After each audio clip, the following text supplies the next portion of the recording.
Hi, everyone. Thank you so much for joining us today. On behalf of our faculty chair, Professor Tareq Nassar, I'd like to welcome you to today's event with the Middle East Initiative at Harvard Kennedy School.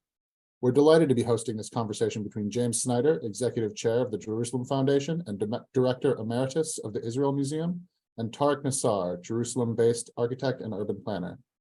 Born and raised in East Jerusalem, Tareq returned to his hometown after earning advanced degrees in Germany and Egypt to commit his professional life to envisioning a new model for urban sustainability in his hometown.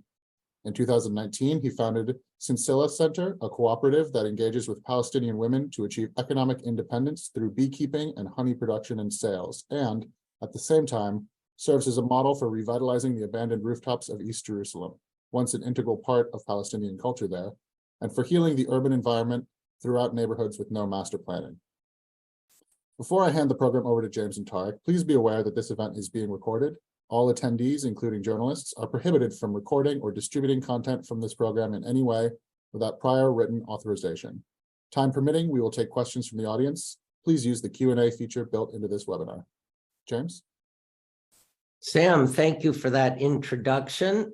It's a pleasure to be here with all of you this afternoon. We are actually concluding with this conversation the third year of our ongoing series looking at the Middle East from many and varied social and cultural perspectives. It's actually 3 years to the day since we started this series. Some of you might have been with us the first time when we talked about making art from agony, being a focus on the new Israeli film and television phenomenon, which was really underway at that point. And it is now 3 years later, and I feel fortunate to be in Cambridge this afternoon for this conversation with Tareq Nassar, who is talking to us from Sheikh Jarrah in East Jerusalem. This series, as many of you know, really takes advantage of the opportunity to look at the Middle East through many different lenses: the visual arts, the performing arts, dance, opera, architecture, design, film and television, as I've mentioned, religion, and many other disciplines and areas of focus. For each of them, what we are always trying to do is stretch the syllabus of the Kennedy School beyond politics and public policy, and to look at the potential for social and cultural engagement to be a pathway to transcending conflict. And this agenda could not have more meaning than at this present moment, when Israel and Palestine and the region, and frankly, all the rest of the world, are looking at so many challenges today. Those who know me know that Jerusalem has a great deal of meaning for me.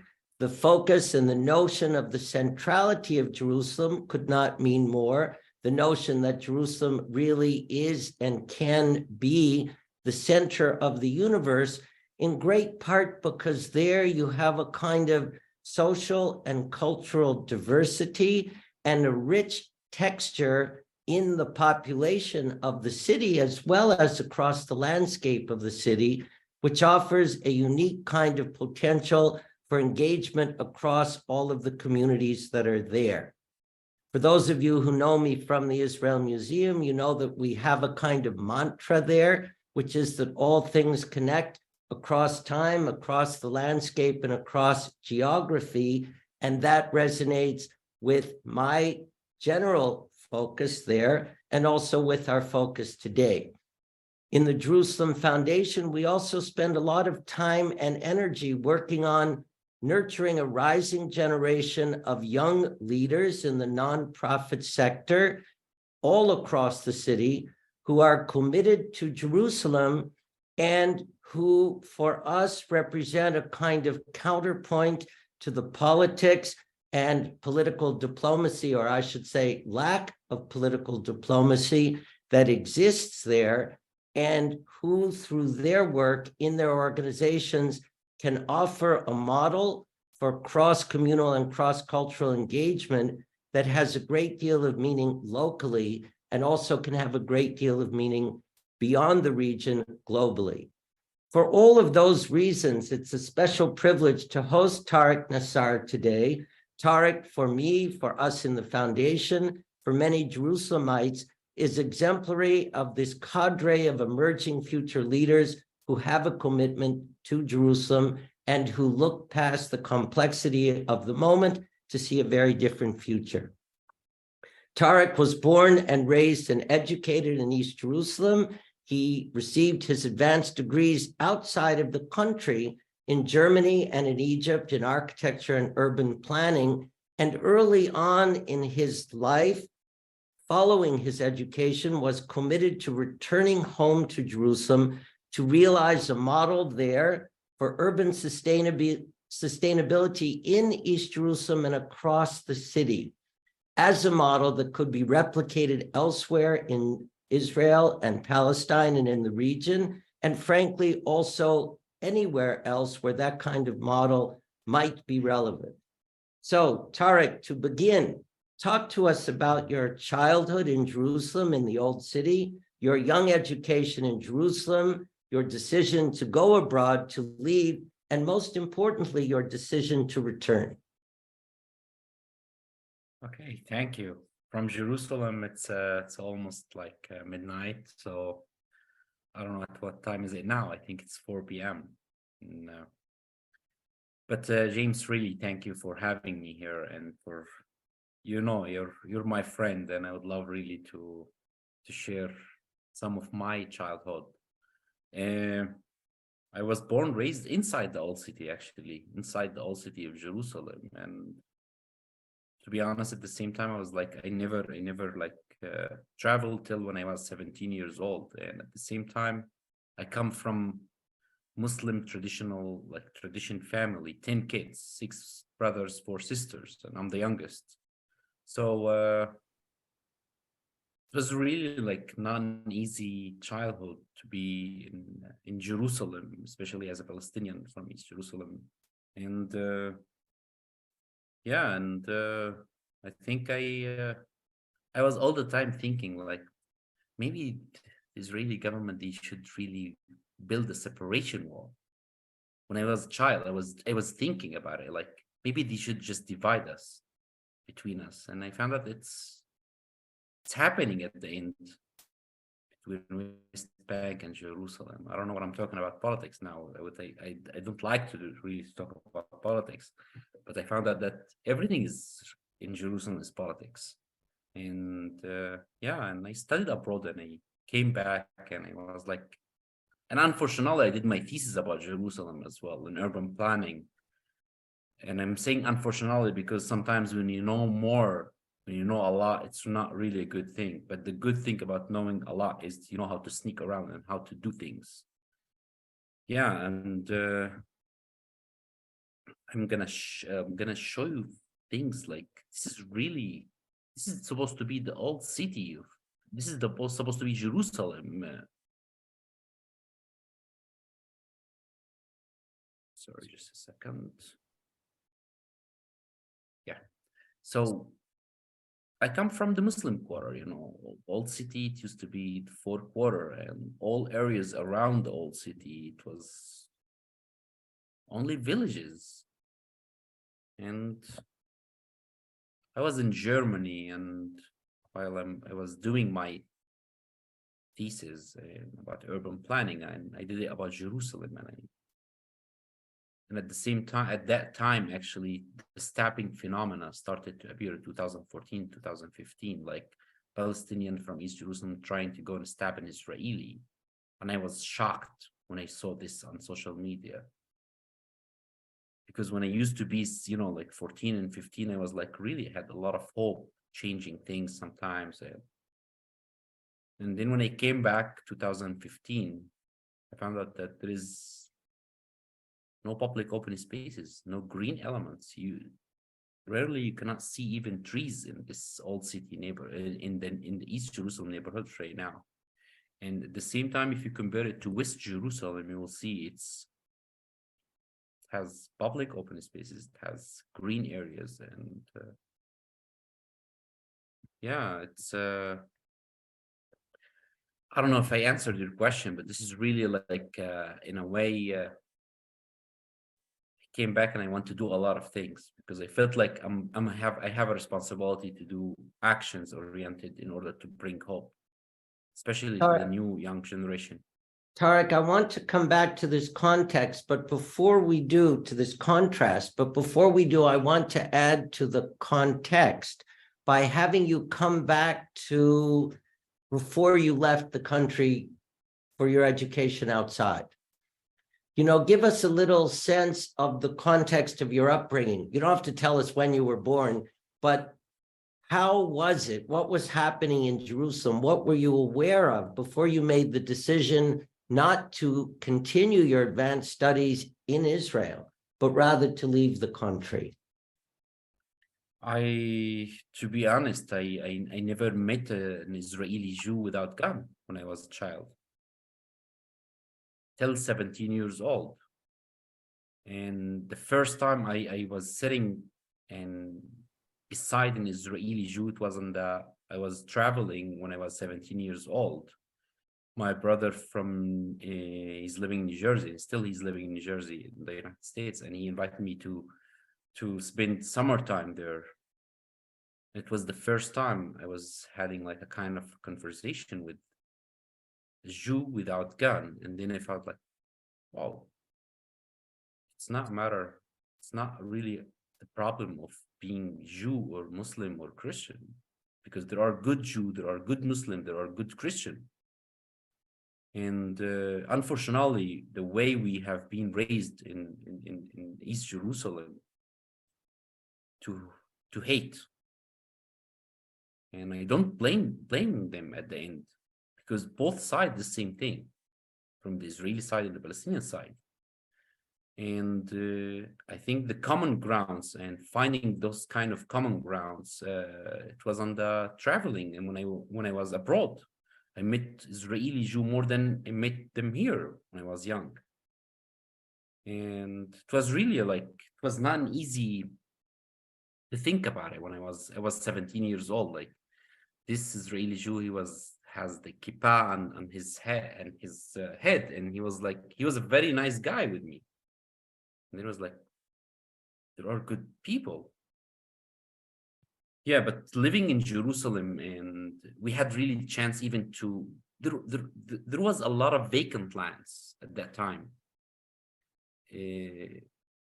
Right now, we don't see lands and we don't see areas that you can run and you can play. And this is, I think, one of the issues that we have. We have a lot of informalities. All East Jerusalem almost doesn't have any public open spaces. We're talking about really informal areas.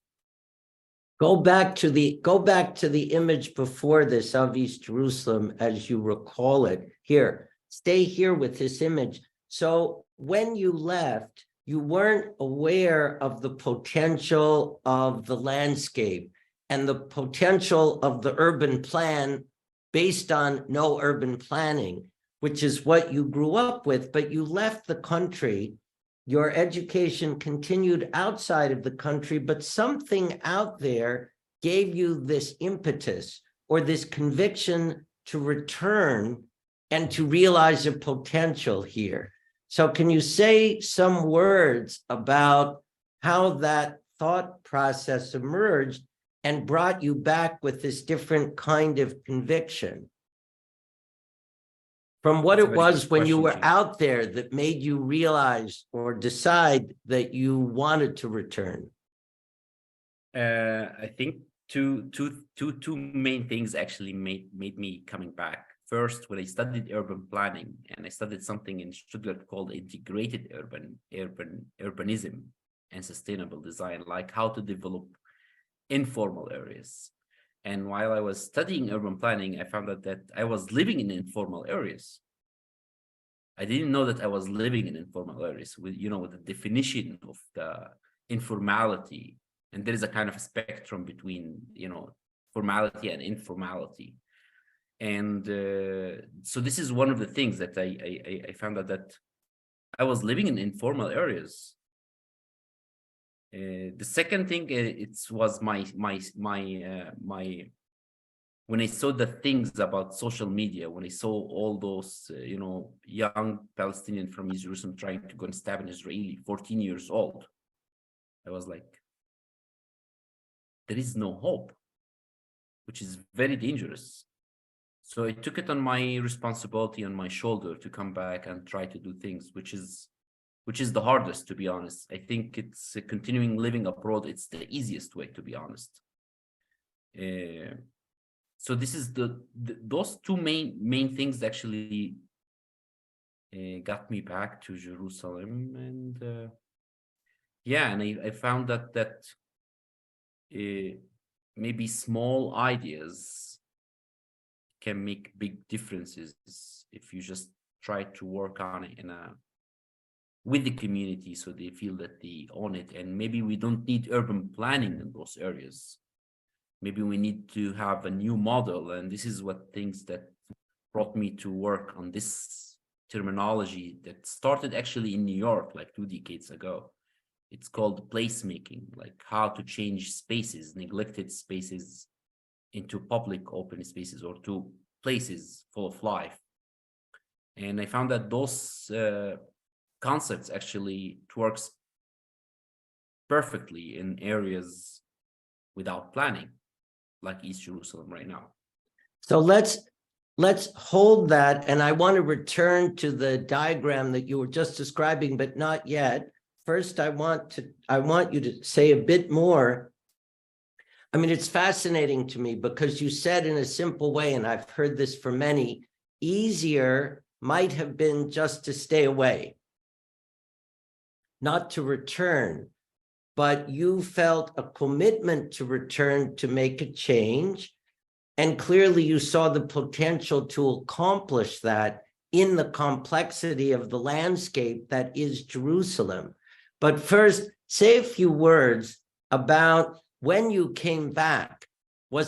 Did Jerusalem feel different to you or look different to you between before you left and when you returned? Did you see a difference between East and West? Did you see a kind of resonant synergy between East and West? Did you see something similar in behavior in the East and West that gave you hope for the potential you wanted to achieve? How was it like returning and being on the East side and then going on the West side and going back? Yeah, it's a little bit different, when I left Jerusalem abroad and I came back, I was seeing things differently. And I was seeing things from micro and macro level all the time. And human beings, it was in the first position to me, the first priority to me, who's living in those areas. And at the same time, traveling and going from East Jerusalem to West Jerusalem and seeing that the differences, how people they're living and the living conditions in those neighborhoods in the western side compared to the eastern side, it was really hard time, to be honest, James, for me. It was not an easy time first, because I'm still part of master planning process in East Jerusalem. And I didn't start with those, placemaking projects or small initiatives. I started with urban planning, like to do master planning process for those neighborhoods, which is in East Jerusalem. And with the complexity of land ownership issues and the rigid regulations of the Israeli planning process, I said it will be impossible to develop those areas. And then I came up with, okay, maybe small initiatives that I saw it in West Jerusalem, to be honest. It was the small initiatives. And it was more purification in the western side. And then he said, okay, maybe we will take this concept and we try to apply it to the western side, but to be more functional rather only on purification level. Because most of the placemaking projects in western side, it was, to be honest, it's more like purification, not really functional to help in environmental or economic or social inclusion or educational purposes. And from there, I took this advantage and I tried to implement it in East Jerusalem through the municipality. It was actually a project through the development, the economic development company for Jerusalem, for the centers, with this very small money. Like it was a little money of budget to do things. And I remember I took this initiative and I tried as much as I can to show it to the people, to show it to the government, to show it to the municipality that this concept, it might work. 2017, I started with this initiatives from the center, the business center of East Jerusalem, like the northern part of the old city. And and I did, at the same time, I'm sorry, but James, I have to say something. At the same time, I found out that you cannot develop areas without developing human. It's very, you cannot separate between them. So I want you to stay with this and elaborate on this, because what you're describing is how going away, something about when you went away, it's not just academic training, it wasn't just textbook training, but it gave you fresh eyes to see potential where in the past you didn't see potential, you perhaps only saw chaos and confusion. And these notions of placemaking, of green making, and of merging function and beauty in a place where those two phenomena don't usually connect. This, whenever you and I speak, and actually it's very clear in the image that you put up just now, and I want you to focus on this a bit more, really expresses what I've just described as what I think is part of what happened to you by going away and returning. And importantly, also this notion that it doesn't have to come from the top down and involve a lot of money. It can come from the bottom up and demonstrate how a little bit of money can be transformative. That's true. This is exactly what happened, James. I think you describe it very well. Going and coming back, traveling, going to West Jerusalem, going to Tunisia. I traveled a lot before I came back, to be honest. And it helped me a lot to see things differently and to see the potential of those areas. Because usually when you see those areas, you will see that it's what you can do. It's like just you will keep talking about problems all the time. And this is what this is what I heard when I came back, when I was talking to professional people. All the time there was like, we have problem in a bad infrastructure. We have narrow roads. We do have building permissions. We don't have building permissions. Okay, but what things can be done? Something was missing. And going and coming back, and it was very helpful to see things differently and to see how you can interfere and how you can change people's daily life in a very small amount of money and in a very time limited as well. Because when we talk about those projects, we're talking about 2 to 3 months, 4 months maximum between designing and implementing. So you don't need to do the planning, which will take 10 to 15 years, and it might happen and it might not. Describe these 4 projects that we're seeing in the image here, because I know what they are, but those who are with us don't. And they are examples of what you've just described, things that can happen quickly, spontaneously, and don't cost very much.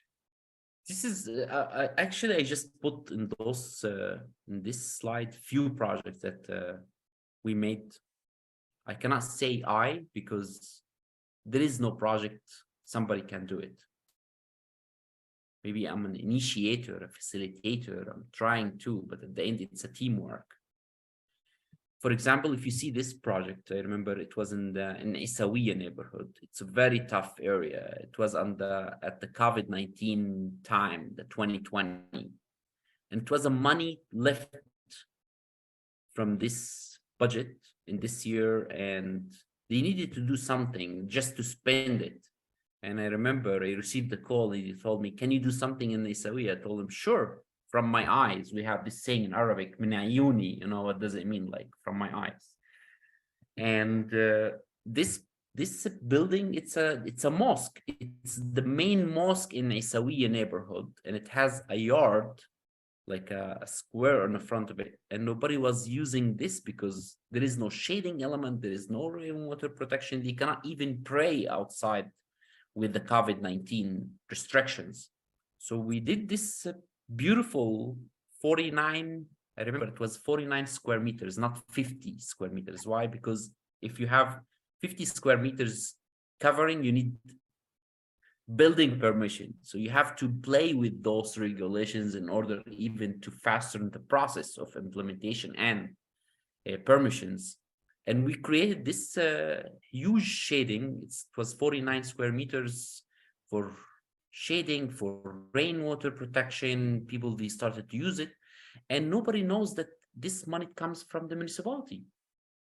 And nobody needs to know, because we were facing this anti-normalization issue as well in East Jerusalem, which for me, sometimes it's fuzzy.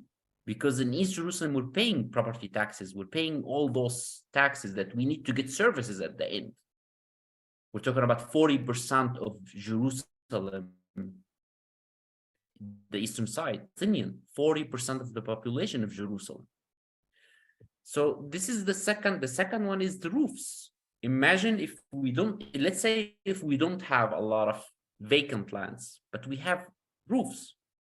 We can use those roofs to be green roofs, to be green public open spaces, or green semi-public if you have it on the top of a community center, or on the top of a school. Already a building exists, it has a roof, and in a way it's a vacant land. The other one, it was in Salah ad-Din street. We're talking about the main square in a very busy business district of East Jerusalem, creating some kind of those kind of umbrellas and seating elements. People, they take pictures. Talking about really very few simple elements that added.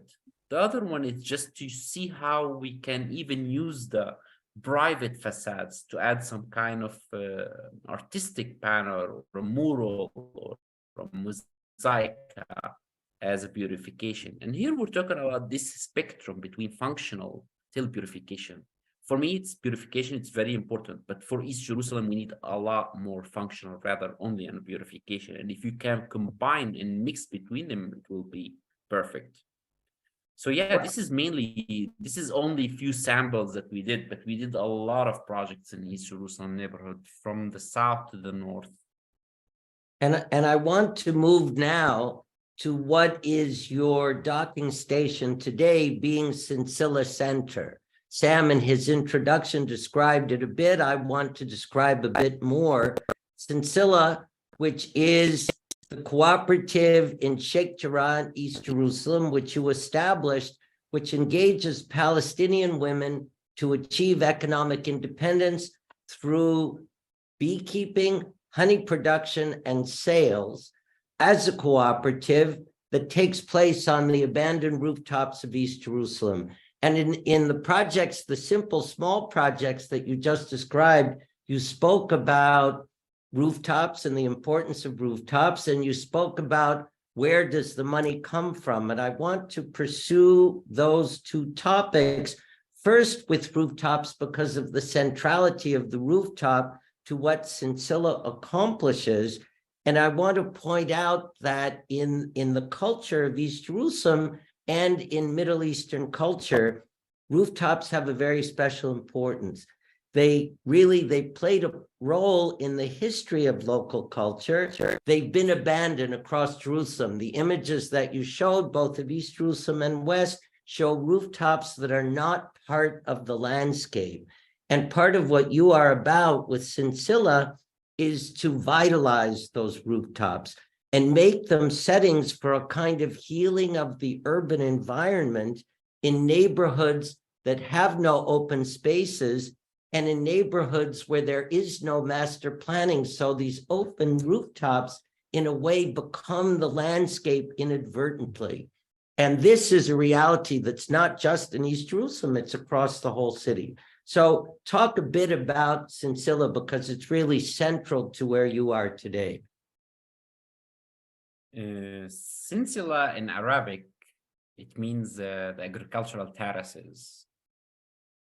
The word itself, and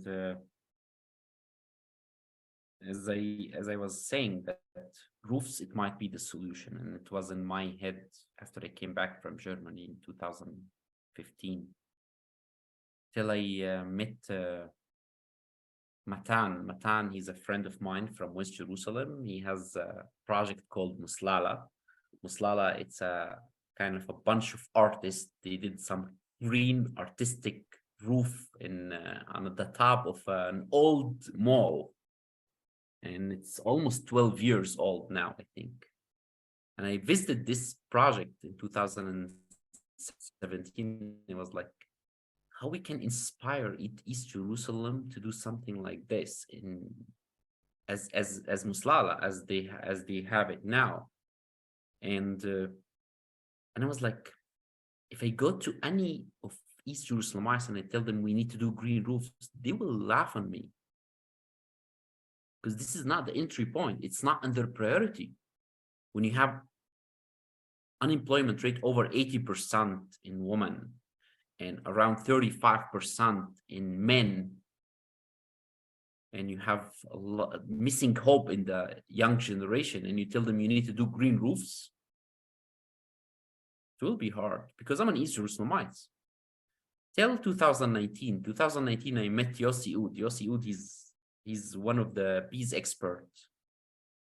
He's teaching like biodynamic bees expert. He was really like caring about bees, and I'm so sorry, but I didn't give a shit about bees in the beginning. I'm so sorry to say it.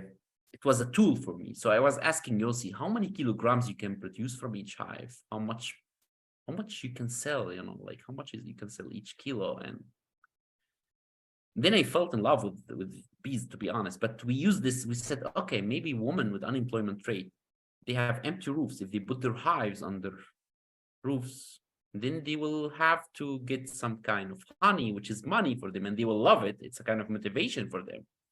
And as an indirect, they will need to do planting around their hives. So we will have a green roof as an indirect impact. So we did a trial in 2019, and yeah, it was really, really like, I remember even the first flyer in 2019. I made it because I'm an architect, so I know how to do graphic designs, and I did this flyer with, it was saying, the first woman beekeeper course in East Jerusalem. If you want to become a beekeeper, you will get 2 hives. And I was so stupid. I put my phone number even on the flyer, and I sent it all over East Jerusalem, with friends, social workers. And many of those women, like, they were calling me on the phone because they had my phone number. It was even on the flyer. And my wife all the time, it was like, why they're calling you, all boss women? So yeah, but in general here, if you see here and then we said maybe we need to inspire. So this is really right now Sinsila number 1. We have 2 Sinsilas now. Sinsila on the top of the public library. This picture, it was taken, there was a roof festival last year People, they were enjoying using the roofs because it was part of our heritage to sleep on the roof, especially in those Mediterranean areas. And we have 130 women beekeepers all over East Jerusalem. They have their hives on the roofs. And Sinsila has taken off in an exponential way. I think you have a video that you want us to look at, which really communicates the beauty of what Sinsila is accomplishing. And I want to say that when Tareq first invited me to Sheikh Jarrah to see the first site, it was in one of those moments of incredibly intense conflict. And in the media, all that you understood about Sheikh Jarrah was that it was a neighborhood where there were bonfires, rocks being thrown. There was nothing but tension and conflict. And I arrived there, and I think we'll look at the video now. And in the video, you're going to understand a very different sense and sensibility there, which is exactly what I experienced at that moment.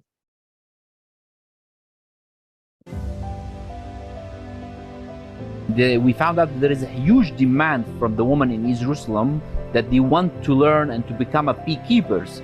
So in order to do that, we need people to invest in East Jerusalem, especially in women. This project has a multi-dimensional impact. One of them is environmental impact. In order to increase the green elements in such a complicated city like Jerusalem, especially the eastern part of it, we thought about like to become an urban beekeepers at their houses, at their roofs, at their terrace. It's a kind of giving them opportunities to work at home in a way and thinking really out of the box. We started with the beekeeping courses in 2019. We taught like about 15 women beekeeping, and now they host beehives on their roofs. They farm honey and sell honey, so it's an income for them. أما بالنسبة للناس كنساء يعني إنه مثلا الوحدة في البيت ما بتقدر تطلع تشتغل برا، فبكون إنها دخل بتلاقي دخل. The main thing of this project is empowering the women, specifically the housewife women who don't have enough income. Maybe in order to end up having green roofs in East Jerusalem, we need to work with the women and to have a kind of an economic empowerment for them through bees and honey, which is money, and then they will end up doing planting and green roofs by themselves.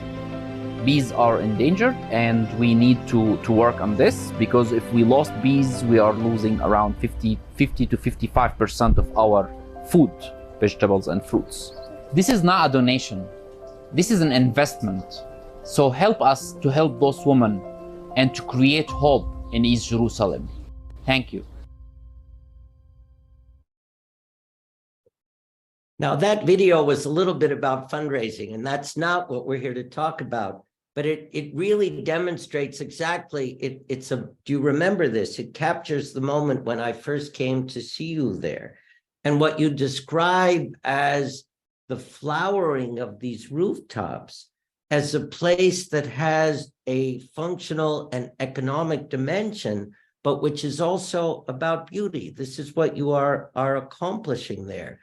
And you did start with one, and it's growing now. So how many are there now? Let's talk about what you have at the moment and what you see as the potential in the number of women that you can reach, the quantity of honey that you can produce, and what the benefit of that honey for those women can be, and also just the meaning of getting the message of this honey that comes from Jerusalem and is going out and being distributed in the world, what kind of message that can deliver to the rest of the world from where you are in Jerusalem.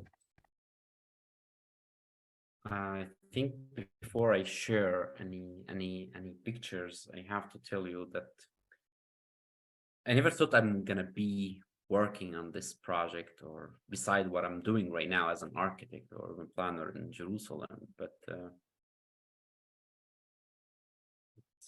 we needed an integrated approach. We needed an integrated model that worked with human and development, physical and economic at the same time, and social at the same time. And because at the end, we need an integrated development. We cannot really develop one approach, one topic without leaving the other topics. And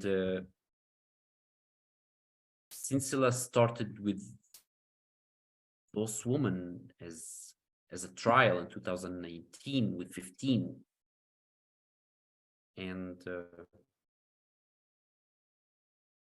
then I remember for a year and a half building center, the green roof itself with the woman, adding new woman every time.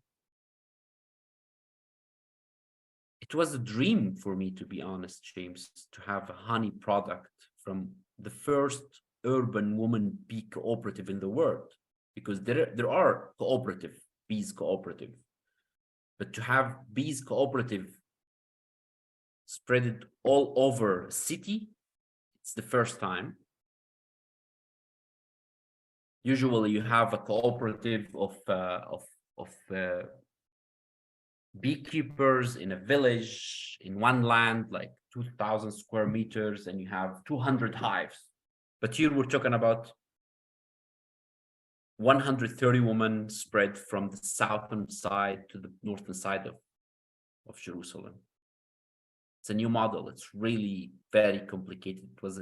It's still, I think it's not ready, let's say 100%. But we're talking about 130 women. 80% of them, they have no jobs. Ages, different ages. We're talking about between 60 till 23. Those one of the graduated courses. We had like 7 graduated courses of the bees till now. Every time 25. This is Yossi Oud, by the way, here. The bees Right. expert. You know, And, you've shared with me a model for how over, say, the next 4 years, this could scale up to another level of engagement with women and another level of production of honey.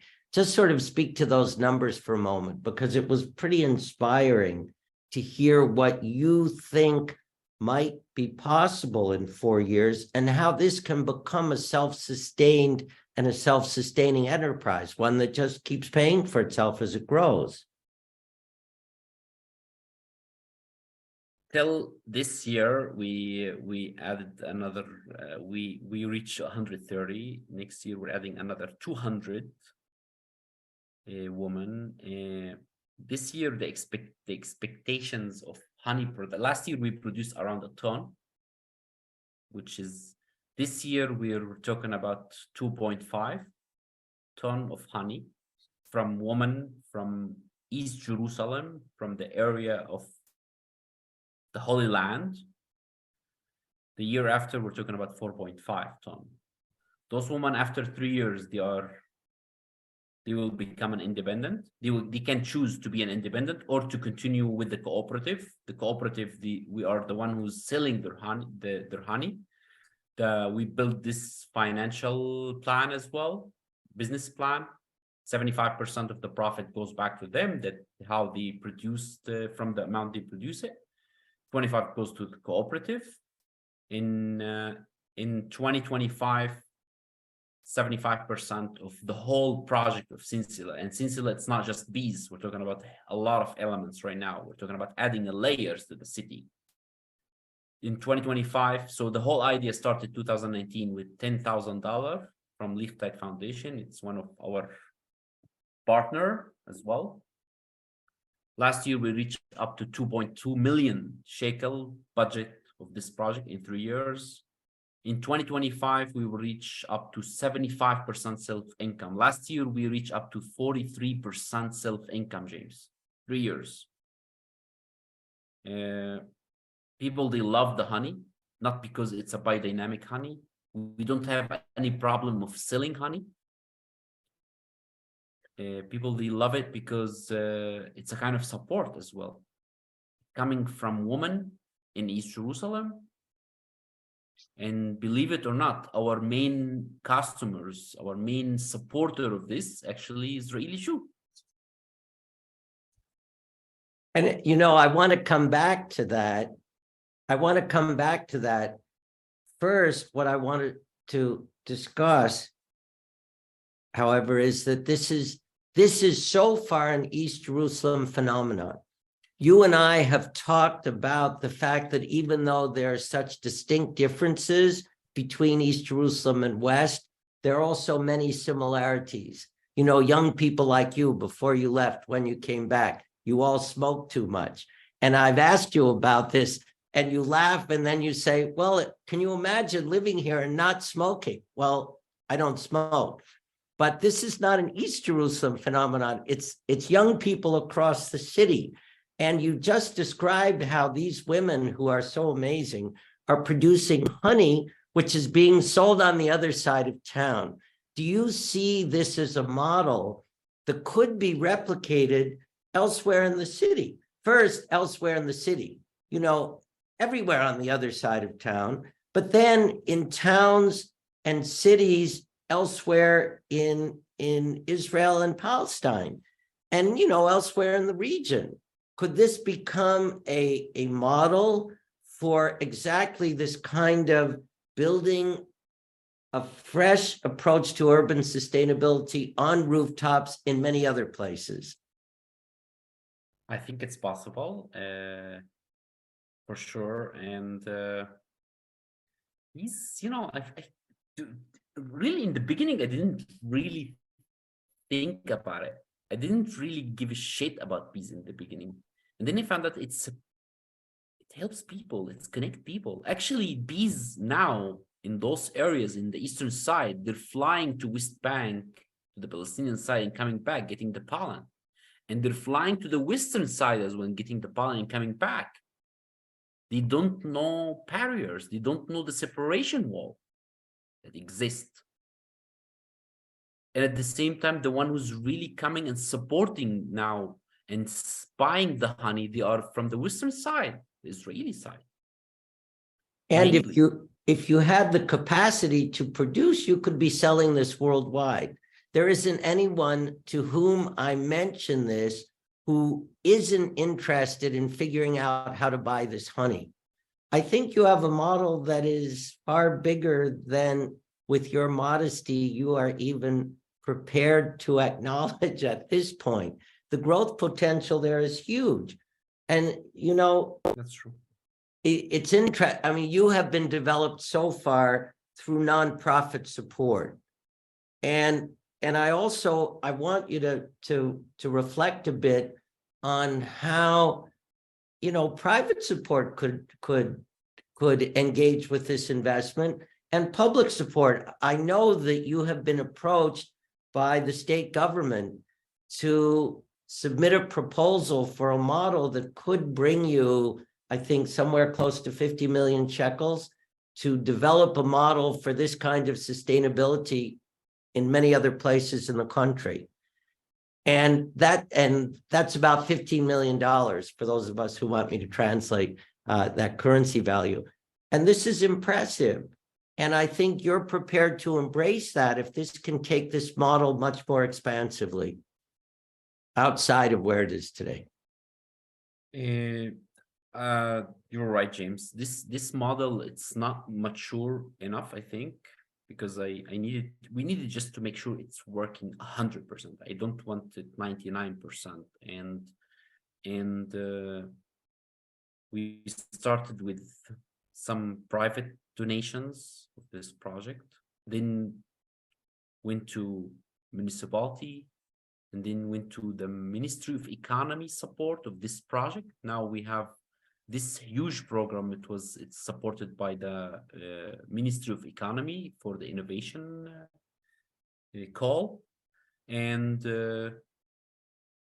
now it's becoming even something that has to do with governmental. And here we're not talking about only bees. We're talking about really adding a new layer to the city, either a horizontal or a vertical, either a placemaking, finding those neglected spaces and changing those neglected spaces into public spaces, or green roofs or workshops or green jobs. We're talking about a new field, finding new green jobs for East Jerusalemites. And green jobs is the future, not just in East Jerusalem, it's everywhere.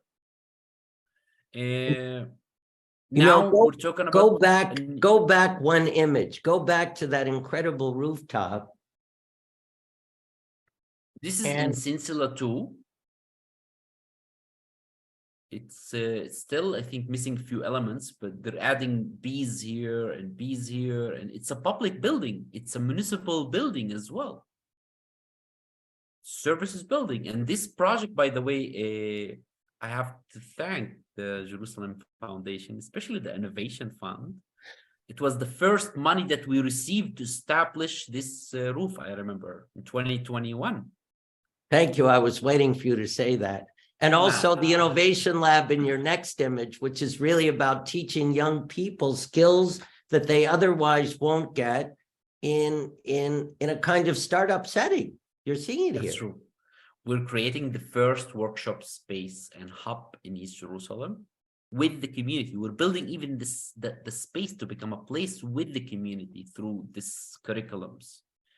And this is, I believe in by heart, James. You cannot develop human or places without each other. It needs to be together. And now we're talking about a new model. We're talking about a really new model that the governmental decision, it's a governmental projects to add this new layer, either a horizontal or a vertical, finding those neglected spaces to an all East Jerusalem level. We're talking about a huge project. And this model, I think it can be duplicated, because if we succeed to do it in East Jerusalem, I think it can be done anywhere with the complexity of Jerusalem. You know, I find this simple image to be very inspiring, because there are many places you don't have to take sole ownership for urban settings which have been built without a plan. And what you're demonstrating here is that these congested settings where there is no open space can create open space, which is pretty stunning, and create horizontally and create vertical space where you can have a sense of beauty or creative production in places that otherwise are the antithesis to those terms. And to see it here is pretty remarkable. Just describe exactly where you are in this image in East Jerusalem. Here we're talking about the northern part of the old city. This is the old city, the wall. This is the old city inside. This is the Al-Aqsa and mosque. And this is the main commercial street in front of the old city. It's called Salah ad-Din. So we're talking about it used to be very revitalized, very livable business before Intifada 2, and after that it was dying and still dying, and we need to revitalize it. We need really to bring people back, to bring life to those areas. And yeah, this is you know, sometimes I hate Jerusalem, to be honest. I feel like I'm in love and hate at the same time, because I came back to smoke when I came back here. I went back to smoke. This is exactly trying to do something, James, in Jerusalem. It was not an easy task. You have a lot of players, and you have a lot of rightists from both sides, and a lot of, you know, and just trying to change things, it takes time. But I think now we need just to do things to bring hope. We cannot just talk about hope. We need to do things in order to bring hope. Well, yeah, I agree. Hopefully we will have a huge Sinsila 3 as well here, not just talking about an experimental high tech in the future as well. You know, yeah, I agree with you completely. And why, for me, you are exemplary of this cadre of young leaders, it's exactly because of all of these things that you've just been describing.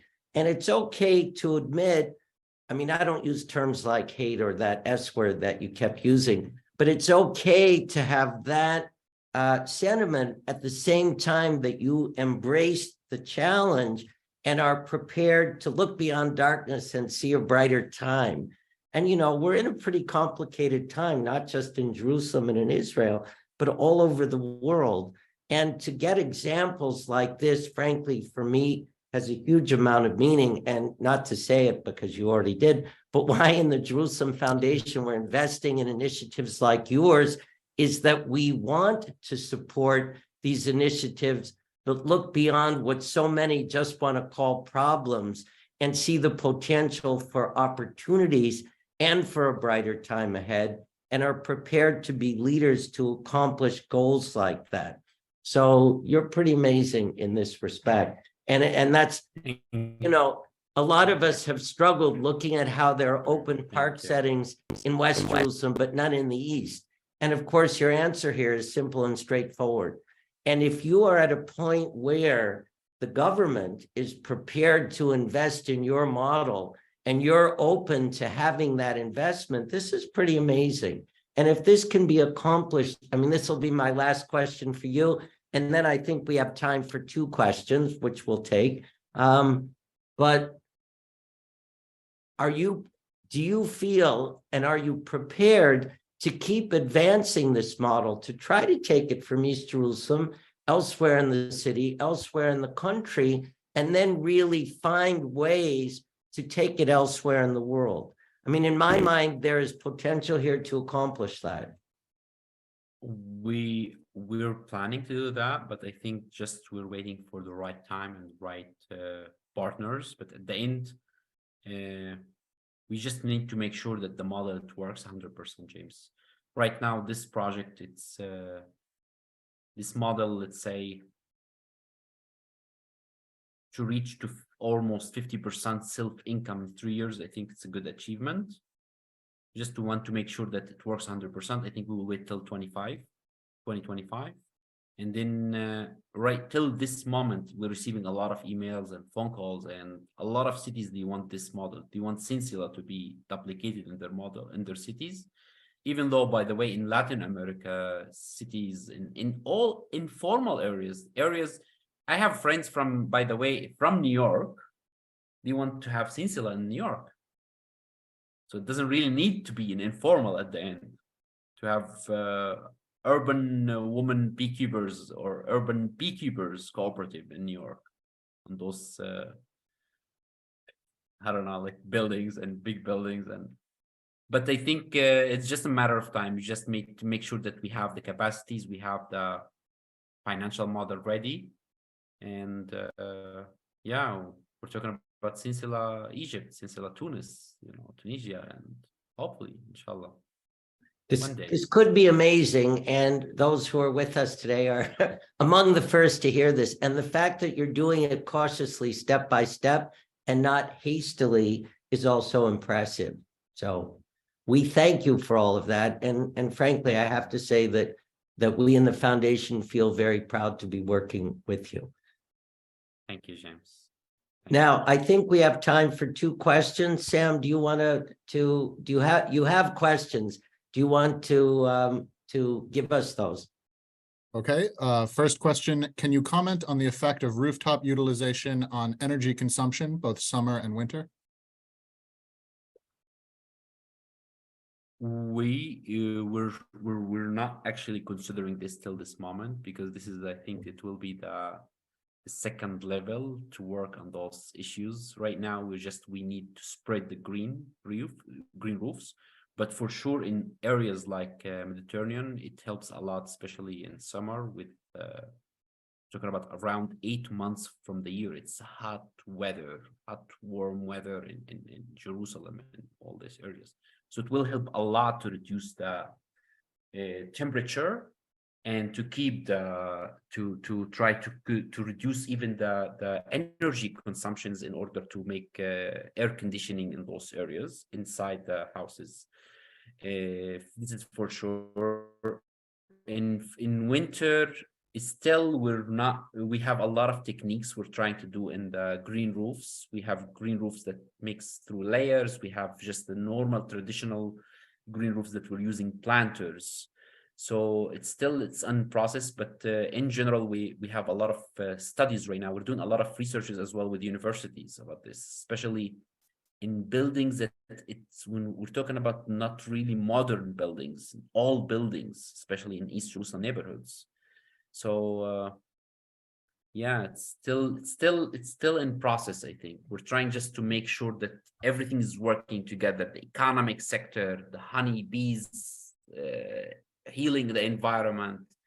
Hopefully the energy, it's something we're actually I don't know, but James, I think you know that we're including most of the the solar panels in Sinsila 2 now, and all those energy and renewable energy elements.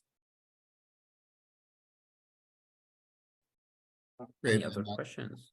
Second question, can you talk about any barriers or obstacles to implementing these programs, and then how you overcame them? It's a very good question. It's a very hard question as well. We have a lot of obstacles and challenges. We have local from East Jerusalem, from Palestinian East Jerusalem, that they look at us, like we're the one who's bridging between East and West, and this is like anti-normalization, and because East Jerusalem, it's considered like under the occupation through the UN. So this is one level. The other level is the Israeli rightists as well, the Jewish rightists from the other side, that they look at us and they don't want to develop, for example, or they don't want to help us to work on those things. And it's a lot of obstacles on, let's say, on the political level. We have obstacles on the financial a little bit, but not that much. I think we are doing well with the financial community. We don't, let's say, because we did it in a smooth and long-term process. We built the whole idea with the community for a year and a half, for a year and a half. So community, they loved Sinsila because the whole idea was built with them. This is really, it's not a project that was built and then we invited community. No, we built everything, every single corner, every area with the community. So we didn't have really, we have some challenges with men, to be honest, to include men. Men, usually it's a problem. I think so. Young, we just included youth sector as well this year. So we're adding, community sectors, like step by step. So men, it will be a little bit problematic. I think it's not easy because they are working like, I don't know, like 15, 16 hours in order to survive in Jerusalem. It's a very expensive city as an eastern side with very low socioeconomic situation. Yeah, this is I think we have other challenges, let's say. Yeah, I think I don't have anything in my mind right now, but in general, the main challenge for me is the political thing from both sides, the anti-normalization and the rightists from the other side, or all those things, and the language issue. And sometimes you don't use Hebrew, sometimes we use Hebrew, sometimes we don't use logos. Like even for example, James, he knows that when we did a project of Keren Yerushalayim with James Jerusalem Foundation, we didn't use the Jerusalem Foundation logo in our flyers and all those things. So you have to all the time to dance between the lines, and which is not an easy thing. It's a very exhausting thing in order to survive. It's amazing to listen to you, Tareq, because what you're saying right now is what those bees do. Those bees are dancing between East and West. They're in the East. They make honey in the East, but they're pollinating in the West. And it's sort of amazing. And I'm going to conclude with this. It's like you are describing how a metaphor becomes a reality. And, that sounds poetic. It ain't easy, but it's possible, and you're doing it. And I think this is why this could become a scalable model in many other places in the world. And for all of that, we really do thank you. And I thank you for doing this conversation with me this afternoon. And I look forward to being with you on the ground in Jerusalem again before too long. And we thank all of you for being with us this afternoon. It's my pleasure, James. You know that. You're my brother. And you're mine. Thank you all. Thank you. Yalla, have a good day.